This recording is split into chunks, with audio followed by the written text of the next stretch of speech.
এক জঙ্গলে একটি চঞ্চল বানর আর একটি বুদ্ধিমান শেয়াল থাকত। তারা দুজনেই খুব ভালো বন্ধু ছিল। প্রতিদিন তারা নদীর ধারে বসে গল্প করত, ফল খেত এবং জঙ্গলে ঘুরে বেড়াত। বানরটি ছিল খুব দয়ালু। সে গাছ থেকে মিষ্টি কলা আর ফল এনে শেয়ালকে দিত। শেয়ালও বানরকে বিপদ থেকে বাঁচাত এবং কোথায় ভালো খাবার আছে তা দেখিয়ে দিত। এভাবে তাদের বন্ধুত্ব খুব গভীর হয়ে উঠল। একদিন জঙ্গলে ভয়ঙ্কর ঝড় এল। গাছ পড়ে গেল, নদীর পানি বেড়ে গেল। বানরটি একটি গাছে আটকে পড়ল। সে খুব ভয় পেয়ে গেল। শেয়াল দূর থেকে দেখে দ্রুত সেখানে দৌড়ে এল।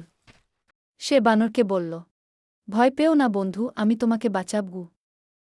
শেয়াল অনেক চেষ্টা করে একটি নিরাপদ পথ খুঁজে বের করল। বানর গাছ থেকে লাফ দিয়ে নিচে নেমে এল এবং তারা দুজনেই নিরাপদ জায়গা চলে গেল। কিন্তু এখানেই গল্পের টুইস্ট। কিছুদিন পরে বানর জানতে পারল যে ঝড়ের আগে শেয়ালই তাকে বলেছিল ওই গাছে উঠতে, কারণ সেখানে অনেক ফল আছে। আসলে শেয়াল চেয়েছিল বানর ফল তুলে দিক যাতে সে খেতে পারে। তবুও বানর রাগ করল না। সে বলল, বন্ধু, ভুল সবাই করে, কিন্তু তুমি আমাকে বাঁচিয়েছ, সেটাই আসল গু। শেয়াল লজ্জা পেল এবং সত্যিই ভালো বন্ধু হওয়ার প্রতিজ্ঞা করল। সত্যিকারের বন্ধুত্ব ভুলের পরেও ক্ষমা করতে জানে এবং মানুষকে ভালো হতে শেখায়।